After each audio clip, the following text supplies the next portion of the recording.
10 datos importantes sobre el Domingo de Resurrección o Domingo de Pascua.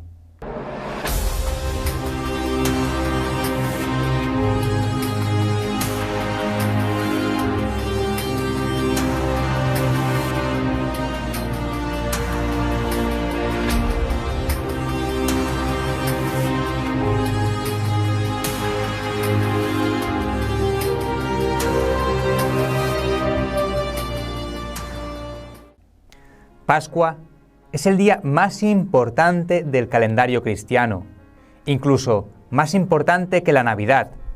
Es un asunto fundamental porque en él está fundada nuestra fe, ya que sin la resurrección sería absurda y no tendría razón de ser nuestra fe. Si Cristo no hubiera resucitado, la Iglesia no podría anunciar ninguna buena noticia de salvación para nadie. Para los católicos, el Domingo de Pascua inaugura el periodo pascual de 50 días hasta Pentecostés. Los primeros 8 días después del Domingo de Resurrección se considera como el propio Domingo de Pascua y se le denomina Octava de Pascua. Los católicos se han preparado para este día a través del periodo penitencial de Cuaresma, que comenzó el miércoles de ceniza y cuya culminación es la Semana Santa o Semana de la Pasión, cuyo día más importante son los del Triduo Pascual, para llegar al Domingo de Resurrección. La importancia del Domingo de Resurrección la leemos en San Pablo, que dice que a menos que Cristo resucitara de entre los muertos, nuestra fe sería en vano. 1 Corintios 15. Por todo ello, te traemos 10 datos importantes que deberías conocer. 1.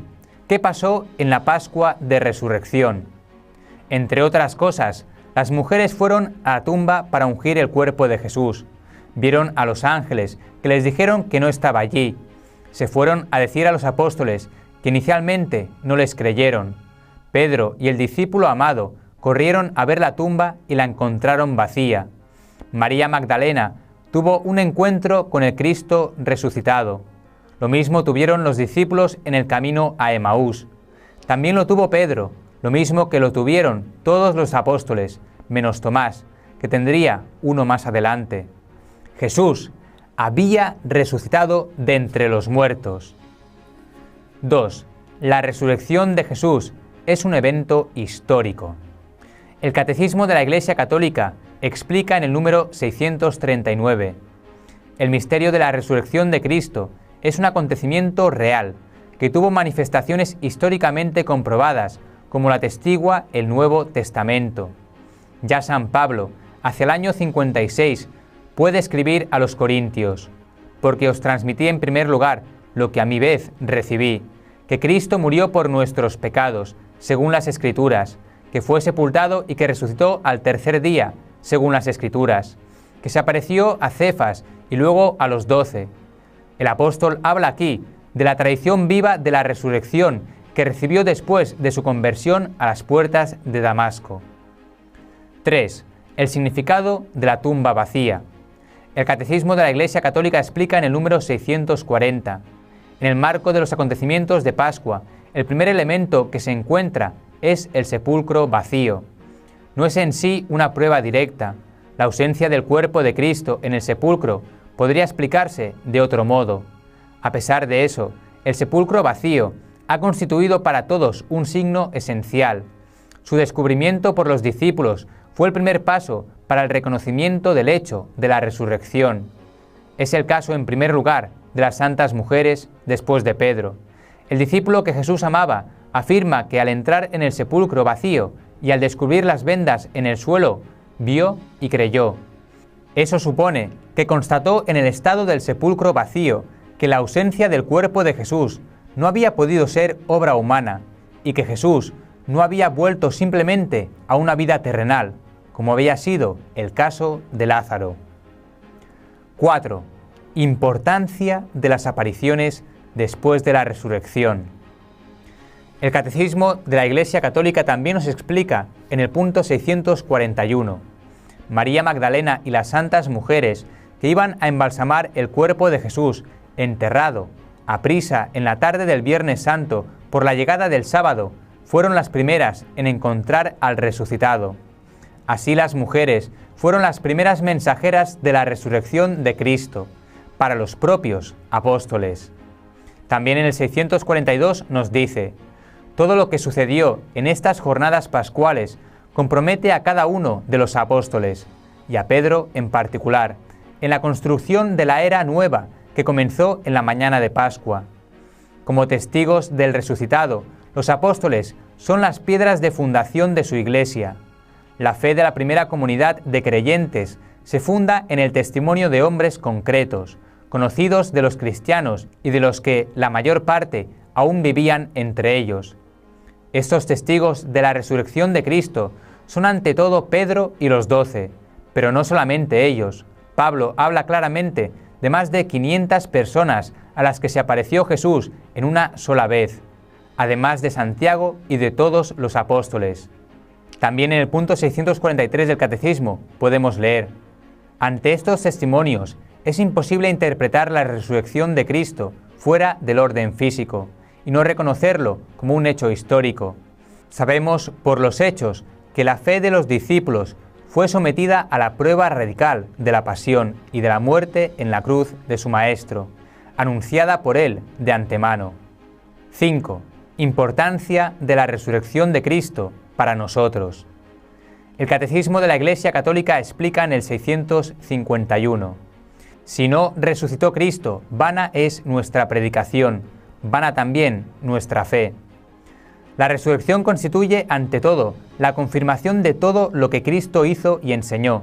Todas las verdades, incluso las más inaccesibles al espíritu humano, encuentran su justificación si Cristo, al resucitar, ha dado la prueba definitiva de su autoridad divina según lo había prometido. En el 658 también encontramos: Cristo, el primogénito de entre los muertos, es el principio de nuestra propia resurrección, ya desde ahora por la justificación de nuestra alma y más tarde por la vivificación de nuestro cuerpo. 6. La verdad de fe de la resurrección. La verdad de fe toma en cuenta estas 4 afirmaciones. La resurrección de Jesús no es una vuelta a su vida anterior para volver a morir de nuevo.